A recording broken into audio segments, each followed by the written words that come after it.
today we're going to talk about my top fragrances from 2023. I actually have a beauty favorites of 2023 coming soon, but I figured my fragrance video will be a little bit shorter because I'm still getting my list of products for the complete beauty favorites. Hopefully my mic doesn't die like it did before, but I'm going to jump right in and get started. I don't know if I'm going to show all of these because I feel like I did too much, but because I was supposed to do 5. I have 8 right here, but they're all really good. But we're going to start off with my favorite, my holy grail. This is actually an old bottle. I have a new bottle, but the Valentino Donna Born in Roma. Please ignore my nail. I'm actually going to look up the notes. Okay, so Donna Born in Roma, this is just the original one. They have a couple flankers, but this is the original. It is actually in the floral family, which is crazy because it smells gourmand. But it's a warm floral. So the keynotes are black currant, jasmine, grand florum, and bourbon vanilla. Bourbon vanilla is what drives me to this because if you know me, you know I am a vanilla gal down. So you're gonna see vanilla in almost every fragrance that I'm gonna show you. Sorry if you don't like vanilla, I'm not the girl for you. For me, I can wear this by itself and it lasts. I get so many compliments by itself. I love pairing it with other stuff. I can go on and on about things I pair with, like a lotion, another fragrance. It's just great. This is like my 4th or 5th bottle of this fragrance, and I've like went through a bunch of travels of it as well. So yeah, Valentino, if y'all see this, send your girl a bottle because I'm obsessed. I even have, look, this is empty, but it's one right here. I just seen my little miniature one right here. I have another one in my purse I'm carrying right now. So yeah, this is my girl.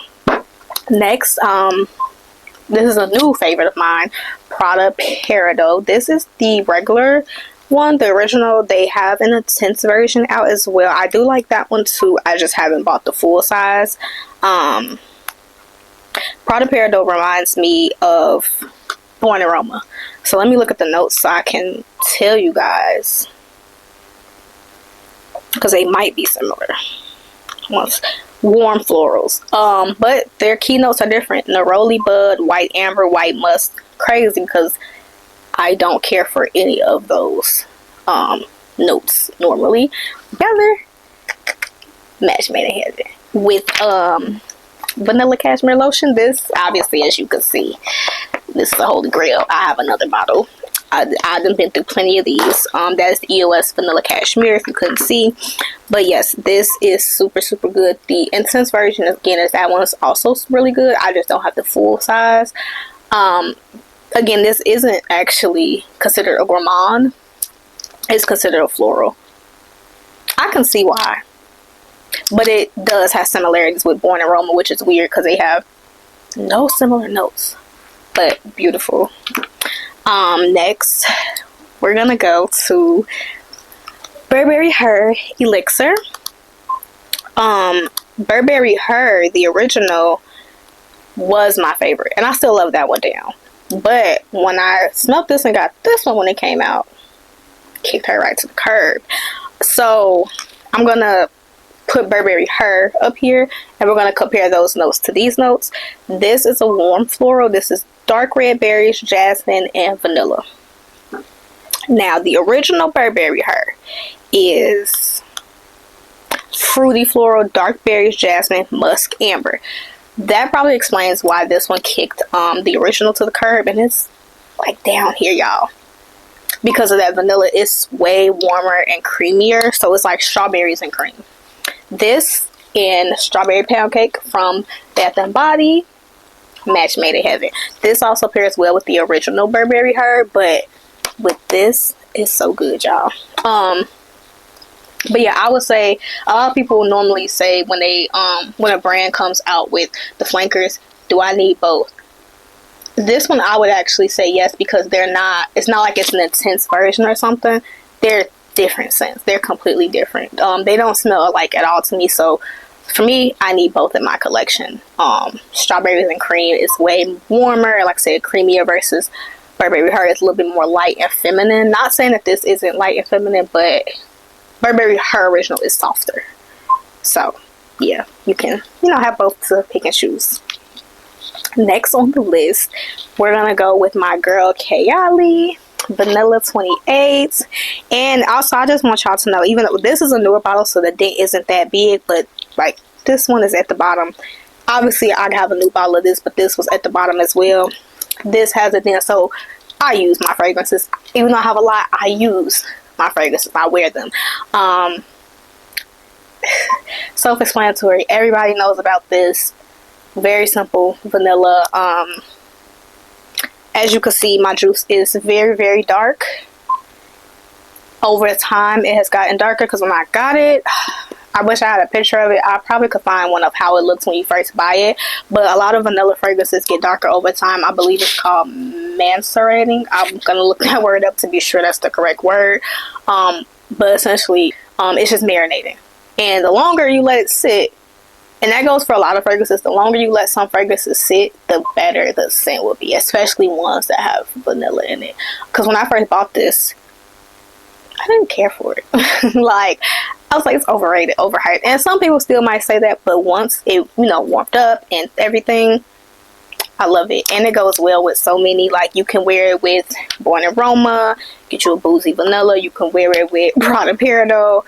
You can wear it here. You get that strawberry cream vanilla smell. The regular Burberry Her. It goes well with so many.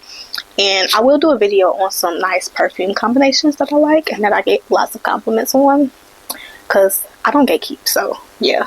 But Vanilla 28, I didn't read the notes because I feel like it's self-explanatory, but we're gonna go read them just in case. It's something in there that surprises us. Warm and spicy, warm and sweet gourmands, vanilla orchid, tonka absolute, and amber woods. So really simple. It's vanilla. Go get it. They have the mini. I would say try it out and see how you like it. But it's definitely worth it. It's a good layering fragrance to have in your collection just to spice up some stuff.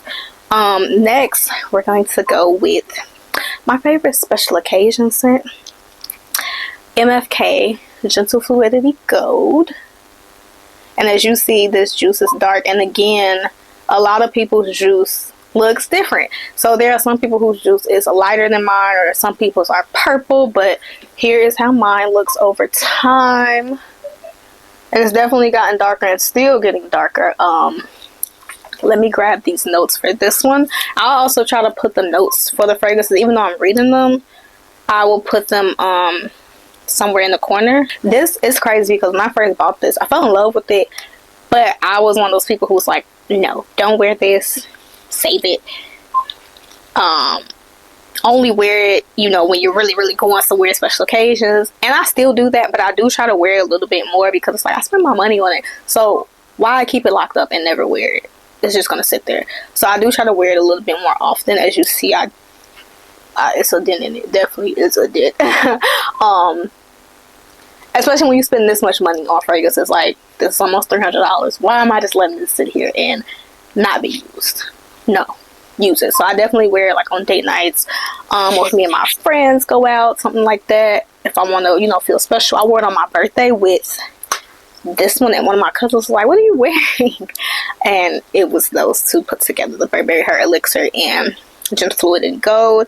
So the notes for this one: juniper berries, nutmeg, coriander, musk, amber wood, and vanilla. So this is a musk. It's in a musk ambery family. It smells so good. Like, it just smells so good. It just gives rich auntie vibes. Like, I'm a rich housewife or something. Like, it's crazy. I know a lot of people, I feel like this is a hit or miss for people. Some people love it, some people hate it. But I feel like once you get out of the, what do you call it? Designer fragrances such as like Valentino, Prada, and you go to the, these are, I don't think these are considered niche. I have to check. But once you get to like the designers that are in like the other department stores that aren't Macy's and stuff, I will say it's a little bit harder. Like, it's more complex. That's what I'll say. That's what I'm looking for. It's definitely more complex when you're hitting like Neiman's and stuff like that, because you get deeper in those notes versus simple stuff like this one, because this is a very simple fragrance.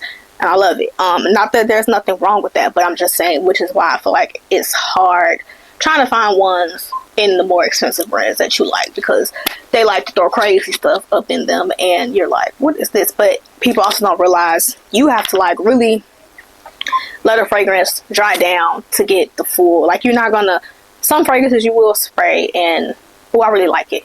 Some fragrances you need to let die down, and because it's gonna change completely. You don't even know what you're about to, be smelling or what to expect. So that's one thing I've learned when playing around with fragrances. And like I said, just different price points. Sometimes I notice, like, even like the Swiss Arabian fragrances, those are like super strong. They remind me of some of the more expensive fragrances that you do find in Neiman's and stuff, because they're more complex than the Burberrys and stuff like that.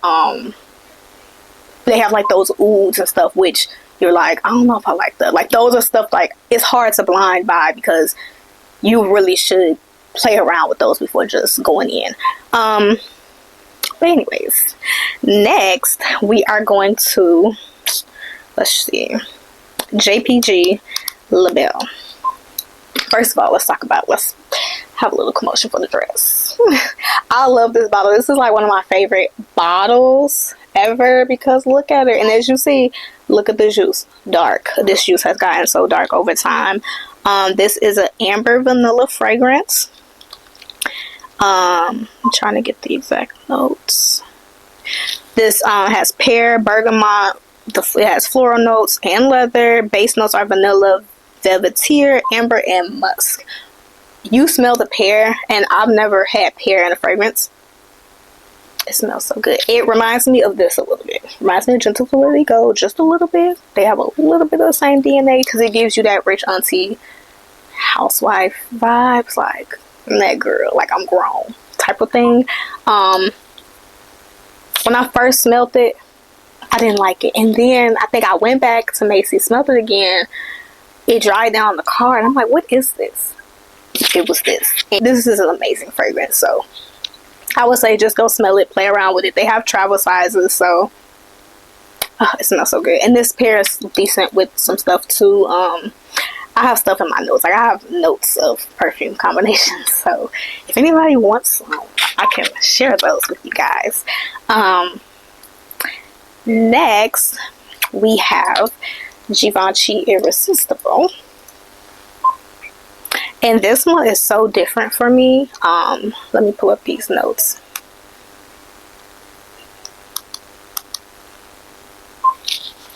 This was so different for me. This was a gift from my boyfriend. And this is such a floral scent, and that's why it was different, because I don't purposely go towards florals, especially when it's an obvious floral. Like, Prada, to me, it gave gourmand, but then once you find out it's floral, you smell it, it's like, okay, I can see why it's floral. But this is so light and just so pretty and feminine. So this is fruity and woody for scent type, but it's in the floral fragrance family. Sparkling pear, so it has that pear like JPG. The middle note is luscious rose, which that is also surprising. I fell in love with it, and that it smells good on me. Me and rose don't get along. I don't care for rose, which is why I have not bought any of the Delina fragrances from PDM. I'll insert a picture for those of you who may not know what that is. I'm sure you've seen it floating around on Twitter, because when I smell those, I like them, then I hate them. And I can't bring myself to buy them until I know I really like it, or I genuinely like it, because I am not a rose girl. So most anything with rose I don't care for. But this one I do. And then the base is blonde wood, which I don't know what that is, and musk. But it smells so good. It actually meshes really well with my body chemistry, because there's times where I'll put rose scents on me and my body just doesn't like it. Like, it just doesn't smell pretty on me. But I'll smell rose on someone else and it's like, ooh, what's that? It smells super good. But again, you have to play with fragrances. Sometimes it's the season, or sometimes it just won't work for you. If you have the patience to play around with it, then do it. There's a lot of ways to play around with it. You can buy the travel sizes, especially to not spend crazy amounts of money. And that's one thing I'm learning, especially being in fragrance groups on like Facebook and stuff. You can buy decants for like $5 versus spending $100 or $200 on a fragrance and then probably not wanting to return it. Also, I'm not gonna lie, when there's been times where I bought something and I didn't use it, if I didn't return it or I didn't have nothing else to do with it, definitely sold it. Because there's people who will, you know, buy it. Of course, I'm not upselling it or nothing, but why not? People sell clothes, why can't I sell a fragrance that I didn't use? Because people can see how much you know, use. But this is such a pretty scent, especially like in the daytime. I'm wearing this to work, so it's appropriate for any time. So like work, dates, just going out, grocery store. It's definitely like appropriate for everything. This, more like a date night. This is like a going out. I'll wear it more, but I wouldn't just wear this to the grocery store. Like this, I need to still be going somewhere. This is like a date night scent for me. This is every day. Like, I don't care where I'm going, I'll put this on. Same thing with Prada and Burberry. I'm not picky with those. Last but not least, I have one more fragrance to show you guys. And this is from Seven Virtues, Vanilla Woods. As you can see, this is like my third bottle of this. I actually had stopped wearing it for a while. I don't know why. I had like stopped liking it for a minute, but then I fell back in love with it. Just going through my perfumes and smelling them again. I'm like, why did I stop wearing this? Let me wear it one day, and fell back in love with it. It actually pairs well with Prada Paradoxe. One thing I like is Prada Paradoxe with this, and then the lotion from Sol de Janeiro, the Balm Dia Bright, if you have that. Those are really good together. Let me pull up the notes for this one. I've been wearing this for years though. I used to layer this with something else, and I didn't even know what I was doing back then because I only had like 4 perfumes at the time. But people used to be like, I used to be at work, people like, what are you wearing? I'm like, oh, I got this on, this on, this on, this on. And I didn't realize how like crazy I probably sounded, because they probably like, girl, what did you just say to me? So this is a warm and spicy. In the warm and spicy family, it is warm and sweet gourmands. Pear. What is that with me and pear? I didn't realize how many fragrances I have with pear, rose, and vanilla. Did not know this had rose in it, because I don't smell rose. It's just like a spicy vanilla. It's like a strong spicy vanilla. It's like a calm down version of this, but this is still stronger, but this is also stronger in some ways. It's weird. It's just that this has like a kick to me. This has Madagascar vanilla. That's what it is. What's that brand? Sephora has an oil that sells, what brand is that? They have a Madagascar vanilla, I believe, that I like to use the roll-on, and they have the dropper one. I'll have to find it and insert it. That smells so good. I put that with everything. Like that oil, I put it on with every perfume almost, and it just elevates it. But I love this. This also has like a little travel size. I haven't explored any other fragrances from this brand, but I probably should, because there might be some decent ones in there. But yeah, so that wraps up my fragrances of 2023 that I really put dents in, and that I just really either fell in love with, fell back in love with, or really just got uses out of. Again, I have a huge perfume collection, and it's still growing because I'm not done buying them. I'm not one of those people who buy them and don't use them though, so I will like stop myself from buying stuff if I feel like I'm not using it. But I got to a point where I was like, okay, no more big ones. Go through what you have first. If you want to try something, just get a travel size until you know that you like it and that you want to really invest in the big one, because I was doing a lot of like big ones, and then having no space, and I hate that. Like, as much as I love to collect them, I don't like just not having space for the stuff. So I would just start to buy like more travels, and figuring out ways to just try samples of stuff, especially because some of these fragrances smell the same. Like, there are so many that smell too much alike, where it's like, why do I have this?